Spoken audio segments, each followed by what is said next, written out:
여러분들은 인생에 있어서 가장 위기의 순간, 고비의 순간이 오면 어떤 기도를 드리십니까? 저는 이런 경우가 딱 한 번 있었는데요. 거두절미하고 그냥 살려주세요, 이게 전부더라고요.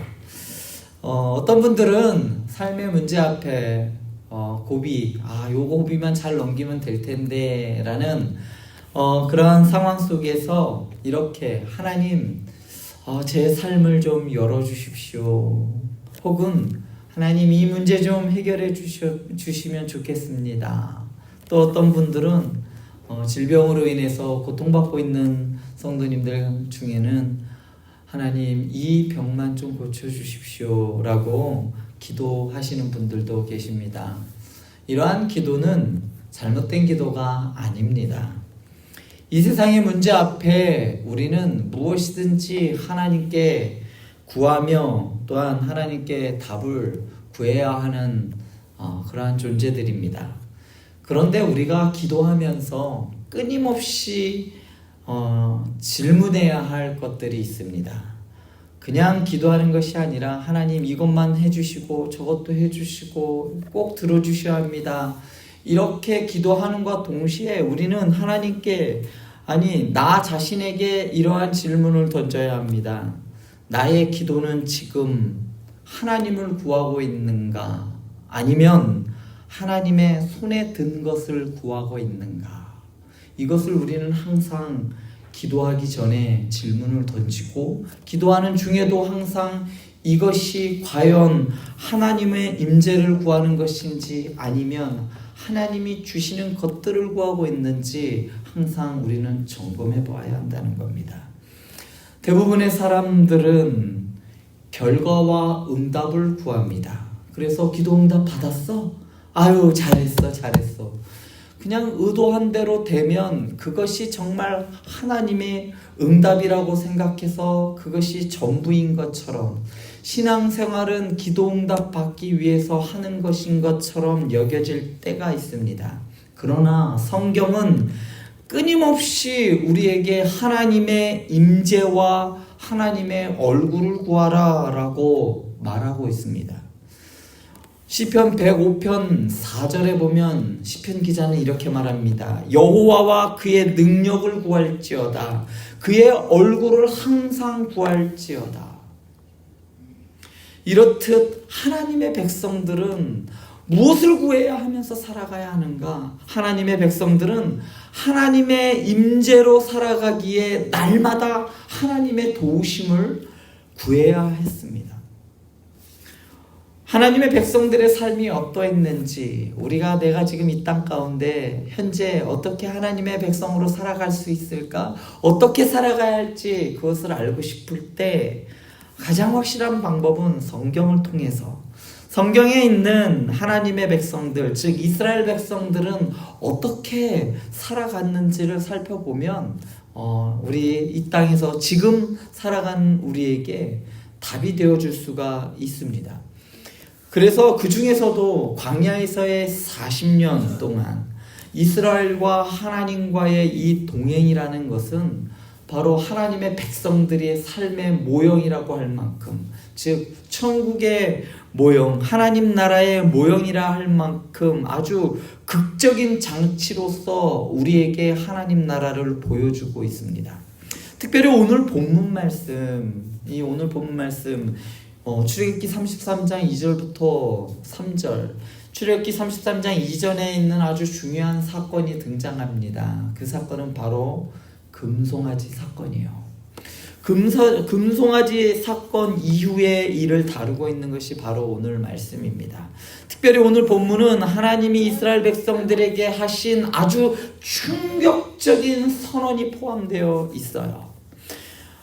출애굽기 33장 2절에서 3절을 보면 내가 사자를 내 앞에 보내어 라고 이야기를 합니다. 그러면서 가나안에 있는 부족들을 이들을 다 내쫓을 거야. 그러면서 너희를 적과 꿀이 흐르는 땅에 이르게 하겠다. 그러나 내가 너희와 함께 올라가지는 않을 거야. 하나님께서 이렇게 말씀하십니다. 조금 쉽게 풀었으면 이거예요. 나는 너희들과 한 약속을 지킬 거야. 내가 너희에게 복을 줄 거고, 내가 너희에게 길을 열어줄 거고, 내가 너희에게 원하는 것들은 다 줄 거야. 그렇지만 나는 함께 가지 않을 거다. 이 말씀의 의미는 이렇습니다. 응답은 줄게. 그런데 너희와는 함께 하지 않을 거야. 그게 뭐 큰 대수라고 생각할 수도 있을 거예요. 기도 응답이 됐는데, 하나님이 주시고자 약속했던 것들을 주는데, 젖과 꿀이 흐르는 가나안 땅을 주겠다고 약속했으면 그걸로 끝인데 왜 그 뒤에 있는 말? 우리 하나님의 백성들은 하나님이 주시겠다는 그 앞부분의 이야기가 전부가 아니에요. 그것이 중요한 것이 아니라 이 뒤에 있는 부분. 내가 너희와 함께 하지 않을 거야. 이 이야기에 모세는 가슴이 철렁했습니다. 하나님께서는 왜 이스라엘 백성들과 거리를 두려고 하실까요? 하나님께서 이스라엘 백성들과 의도적으로 거리를 두시는 이유가 무엇일까요? 그것은 바로 3절 하반절에 나옵니다. 너희는 목이 곧은 백성인즉 내가 길에서 너희를 진멸할까 염려함이라. 좀 전에도 말씀드렸듯이 오늘 말씀 이전에 어떤 사건이 있었을까요? 금송아지 사건이 있었습니다. 금송아지 사건을 통해서 하나님께서 이스라엘 백성들에게 놓아버렸다? 실망했다? 이런 수준을 뛰어넘어서 하나님께서 이스라엘 백성들을 걱정하기 시작했습니다. 왜 걱정했는가?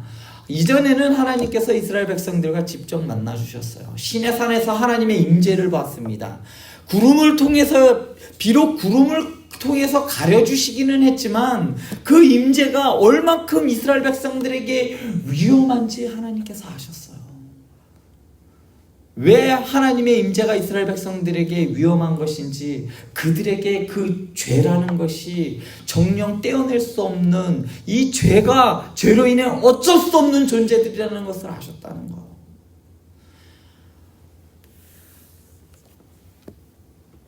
하나님께서 이제 직접적으로 너희와 만나는 거 위험해. 왜요? 우리에게 있는 죄 때문입니다. 하나님의 거룩하심이 나타날 때 사람은 그의 죄의 값을 그냥 드러내게 되어 있습니다. 거룩하심 앞에 사람들이 할 수 있는 것은 자기의 죄의 값을 드리는 것밖에 할 수 있는 게 없어요. 그래서 사람은 하나님의 임재를 만났을 때 그 자리에서 죽을 수밖에 없는 것은 하나님께서 죽인 것이 아니라 죄가 값을 찾은 거예요. 결국 사람이 하나님 앞에 죽는 것은 자기의 죄 때문이라는 말입니다. 하나님께서 어디 네가 감히, 이게 아니라 인간은 그 죄로 인해서 지금은 하나님을 직접 대면하지 않기 때문에 우리가 죄가 있음에도 불구하고 살아갈 수가 있지만, 하나님을 대면하는 순간 우리는 그 죄의 값을 내놔야 하는 겁니다. 그것은, 죄의 값은 성경은 죽음이다, 사망이다 라고 분명하게 말합니다. 그렇기 때문에 하나님께서는 더 이상 너희와 함께 할 수 없겠다. 너희가 너무 위험해. 너희는 이 죄의 뿌리를 어떻게 할 수가 없구나. 그래서 하나님께서 이스라엘 백성들과 동행하는 방법을 바꾸시기로 합니다. 직접적인 임재가 아닌 간접적인 방법을 선택합니다. 생각해 보세요. 연인과 연인이 교제를 할 때 물론 전화나 카카오톡이나 다른 걸로도 할 수 있습니다. 그런데 가장 좋은 것은 직접 만나는 겁니다. 하나님과 직접 만나서 대면해서 교제를 쌓는 것, 그것은 어떻게 보면 하나님의 자녀요, 하나님의 백성들에게 특권이에요. 그런데 그것이 이제 무너져 버린 겁니다. 인간에게 있는 죄로 인해서요. 그래서 하나님께서는 간접적인 방법으로 하나님이 이스라엘 백성들과 만나 주십니다. 그런데 한번 생각해 보세요. 어떻게 하나님께서는 그의 백성들을 진멸할 수 있을까요? 오늘 본문을 이해하기 위해서는 방금 말씀드린 그 죄, 하나님과 이 죄의 관계를 이해해야 하는 것입니다. 하나님께서 이렇게 이스라엘 백성들과 거리를 두려고 하는 이 장면을 스튜어트라는 신학자는 이렇게 말합니다. 하나님의 자비로운 거리두기다라고 표현했습니다. 하나님께서는 우리의 죄로 인해서 넌 지저분한 것들, 더러운 것들이라고 하면서 아예 던져버리고 폐기시켜버린 것이 아니라 거리를 두시기로 했다는 겁니다. 그렇지만 그것으로 끝나는 것이 아니라 어느 순간에 다시 회복시키시리라는 그러한 약속도 함께 하셨죠. 여기서 우리는 신앙의 본질을 돌아보아야 합니다. 우리는 하나님께 복을 구하면서 복의 주체이신 하나님을 지나치지 않는지 돌아보아야 한다는 겁니다. 기도하면서 하나님의 손만 붙잡고 하나님의 얼굴을 구하지 않는 건 아닌지 한번 돌아보셨으면 좋겠습니다. 우리가 구해야 할 것은 하나님께서 주시는 복과 기도 응답이 아니라 본질적으로 하나님 자체를 우리가 구해야 한다는 것이죠. 우리에게 있어서 가장 두려운 것은 기도응답은 있는데 기도응답이 되었는데 하나님의 임재가 없었다는 겁니다. 이것이 가장 무서운 결과가 아니겠습니까? 내가 기도한 것은 다 들어준 거예요. 그래서 하나님이 함께 있는 것이라고 생각하는데 실질적으로는 하나님의 임재가 없는 경우가 있다는 겁니다. 예를 들어서 이런 거예요. 하나님, 우리 사업이 정말 꽉 막혀 있습니다. 이것 좀 어떻게 좀 뚫어주세요 해서 그래서 사업이 어느 순간부터 잘 되기 시작했어요. 자녀가 대학을 못 가서 이수 삼수 하는데 그 자녀가 서울대학을 갔어요. 내가 암에 걸려서 정말 사망 진단을 받았는데 하나님께 고쳐주세요 해서 하나님께서 고쳐주셨습니다. 그런데 하나님과의 관계가 식어져 있다면 그 모든 축복은 껍데기일 뿐이라는 말입니다. 어떤 청년이 기도했습니다. 하나님, 이 시험만 붙게 해주신다면 정말 뭐든지 하겠습니다. 이 직장에만 입사하게 해주신다면 정말 열심히 신앙생활 하겠습니다. 그러다가 그 청년이 결국 합격을 했어요. 그런데 학교 일로, 회사 일로, 차일, 피일, 예배에는 등한시하고 하나님과 점점 멀어지고 그렇게 열심히 기도했던 그 시간들은 언제 있는지 점점 기도와는 멀어지고 신앙이 점점 사라져버리고 그냥 형식만 남는 그렇게 되어버린 껍데기 신자가 되어버린다면 그것이 정말 하나님의 축복이고 응답이었을까요? 하나님이 응답해 주셨겠지 라고 나중에 생각했을까요? 아니요. 내가 열심히 했으니까. 카펜터라는 신학자는 말합니다. 가나안이 에덴처럼 좋아도 하나님이 없으면 껍데기다. 정말 그렇습니까?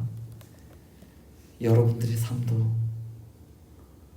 정말 좋게 잘 풀려나가고 사업도 잘 되고 자녀도 잘 되고 정말 부족한 것 없이 남들에게 떵떵거리고만 살 만큼 누릴 수 있어도 하나님이 없으면 껍데기입니다. 정말 고백할 수 있습니까? 이 고백이 저와 여러분들의 고백이길 소원합니다. 아무리 좋은 것을 가지고 있어도 아무리 좋은 것을 누리고 있다 하여도 하나님이 없으면 껍데기일 뿐입니다. 이 고백이 저와 여러분들의 고백이었으면 좋겠습니다. 성도님들 한 분 한 분의 신앙 고백이었으면 좋겠습니다. 오늘 말씀에서 이스라엘 백성들에게는 적과 꿀이 흐르는 땅, 그렇게 가고 싶어 했던 땅, 약속의 땅이 주어졌어요. 그렇지만 그것이 주어진다 할지라도 그곳에 하나님이 없으면 모세는 그건 아니라고 했습니다. 모세가 두려웠던 건 가나안 땅이 주어지지 않았음이 아니라 그곳에 하나님이 없기 때문입니다. 그 풍요로운 삶 속에 하나님이 없으면 안 됐다는 게 모세의 고백이라는 겁니다. 모세의 반응을 한번 살펴볼까요? 내가 너희와 약속한 가나안 땅도 주고 너희에게 복도 주고 길도 열어줄 거야. 그렇지만 너희와는 함께 가지 않을 거야 라는 이 하나님의 말씀에 대한 모세의 반응이 바로 15절에 나옵니다. 15절 말씀 우리 같이 볼까요? 15절 말씀 우리 같이 보겠습니다. 모세가 여호와께 아뢰되 주께서 친히 가지 아니하시려거든 우리를 이곳에서 올려보내지 마옵소서. 모세는 알았습니다. 하나님 없는 가나안 땅은 아무 쓸모가 없다는 걸 알았어요. 하나님 없는 가나안 땅은 성공이 아니라 실패라는 것을 알았습니다. 그래서 그는 기도 응답보다 하나님의 임재, 하나님의 함께하심, 내가 누리는 복보다 하나님을 구했던 겁니다. 이 고백은 단지 한 리더의 책임이 아니에요. 하나님을 사랑하는 영혼의 간절한 외침이 바로 오늘 말씀인 겁니다. 이 고백은 오늘 우리에게 이렇게 바꿔 묻습니다. 이 선택에 하나님이 함께 하시는가? 여러분들이 최근에 했던 그 선택 가운데, 여러분들이 했던 그 선택 가운데 그 길에 하나님의 얼굴이 비춰주고 있는가? 하나님이 그 가운데 함께하고 있는가를 묻는 겁니다. 성공보다 하나님의 동행을, 응답보다 그분의 얼굴을 선택할 수 있냐는 말이에요. 저는 행복한 교회 성도 여러분들이 이런 모습이었으면 좋겠습니다. 아유 좋습니다. 그거 주신다고요? 냅다 넙죽 받아서 가나안 땅으로 달려가는 것이 아니라 하나님이 안 가시면 안 되는데요. 못 가겠습니다. 나에게 이거 주신다고요? 제가 안 누리겠습니다. 못 누리겠어요.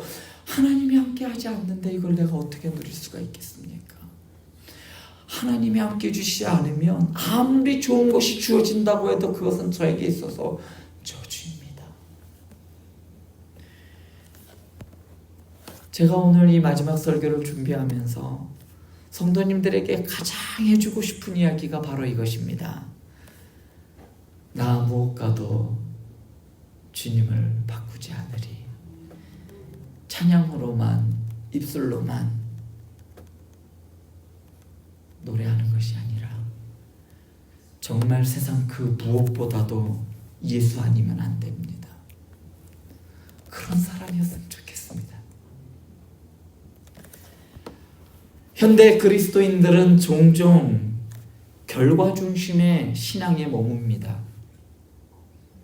좀 남들보다 잘 살면 아유 그래 예수 잘 믿더니 저렇게 될 줄 알았어. 또 어떤 사람들은 교회 다니면 그렇게 복 받나요? 기도하면 응답이 그렇게 바로 오나요? 11조 드리면 재정이 회복되나요? 그러나 이런 신앙은 신앙이 아닙니다. 분명하게 단언컨대 말씀드리는데 그건 신앙이 아니에요. 그것은 신비주의입니다. 믿음이 아닌 거래입니다. 여러분들의 신앙은 거래하고 있는 거래신앙이 아니겠습니까? 거래신앙이 아닌지 돌아보시기 바랍니다. 항상 기도하시기 전에 내가 하나님과 거래하고 있는 건 아닌지. 팀켈러 목사님은 이렇게 말합니다. 당신이 원하는 것이 하나님이 아니라면 당신은 하나님을 수단으로 삼고 있다. 당신이 원하고 있는, 기도하고 있는 그 기도가 하나님의 나라와 의를 위한 기도가 아니라면 지금 당신은 하나님과 거래를 하고 있다는 겁니다. 이스라엘 백성들은 하나님의 복을 받았지만 하나님의 임재가 사라지자 어떻게 반응했나요? 4절 말씀입니다. 우리 4절 말씀 한번 같이 보겠습니다. 같이 보겠습니다. 백성이 이 준엄한 말씀을 듣고 슬퍼하여 한 사람도 자기의 몸을 단장하지 아니하니. 이스라엘 백성들은 하나님의 임재가 사라진다고 하자 두려웠습니다. 정말 좋은 것들을 많이 주시겠다고 했는데 그것들이 보인 게 아니라 하나님이 없음, 하나님의 부재가 먼저 그들이 느껴졌다는 겁니다. 너무도 슬퍼서 몸을 치장하고 있던 것도, 자신을 가꾸는 것도 의미 없는 일이 되어버렸다는 거예요. 모든 것을 다 갖는다 하여도 하나님 없으면 그들은 곧 죽은 목숨과 같음을 그들은 알았습니다. 하나님의 임재가 없는 신앙은 흉내만 남는 그냥 메마른 겉모습만 남을 뿐이라는 이야기예요. 결국 신앙은 무엇을 얻느냐가 아니라 무엇을 얻어내느냐가 아니라 누구와 함께 가느냐의 싸움이라는 말입니다. 여러분들이 걷는 이 신앙의 길이, 이 믿음의 길은 내가 예수 믿기 때문에 무엇을 얻었고 어떤 것을 누리며 어떻게 살아가느냐가 아니라 누구와 함께 걸어가고 있느냐는 말입니다. 모세는 더 나아가 이렇게 구합니다. 18절 말씀에 보면 원컨대 주의 영광을 내게 보이소서. 이 말은 단순한 기적의 요청이 아닙니다. 이 말은 내가 당신의 얼굴을 너무나 보고 싶습니다. 주님의 얼굴을 보지 못하면 나는 아무런 의미가 없습니다. 복이 아니라 오직 주님만이 전부입니다 라는 말이 바로 이 말의 뜻입니다. 여기서 주의 얼굴은 무엇이냐? 주의 얼굴이라는 말은 그냥 단순한 얼굴의 의미가 아니에요. 여기서 사용된 말은 인격적인 동행, 깊은 교제, 따뜻한 관심을 의미합니다. 그러므로 우리가 매일 드려야 할 기도는 이렇습니다. 하나님, 오늘 하루도 주님의 얼굴을 보여주시옵소서. 주님의 얼굴이면 충분합니다. 내 삶 가운데 주님의 얼굴을 비춰주십시오.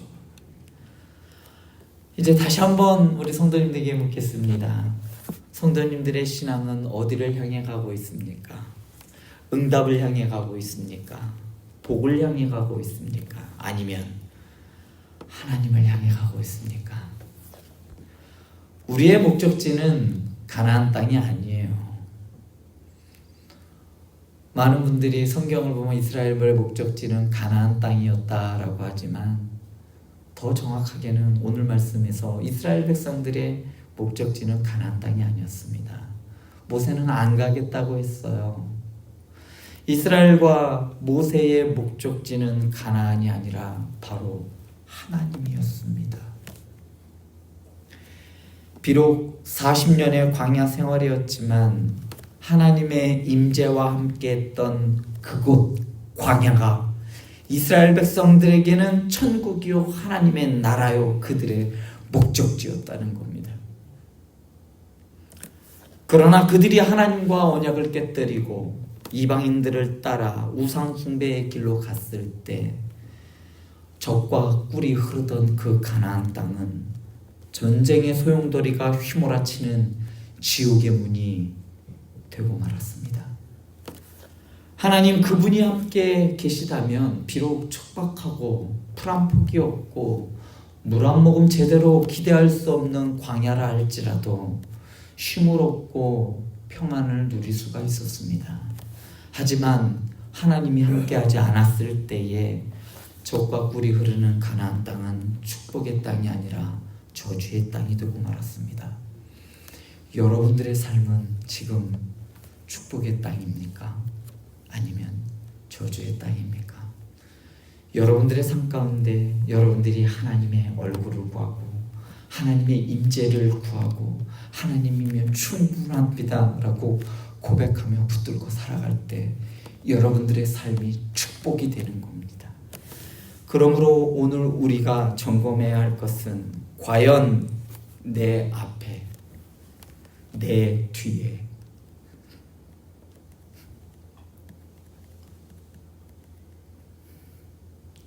내 위에, 내 아래, 내 삶 구석구석에 하나님이 함께 하시는가를 점검하는 겁니다.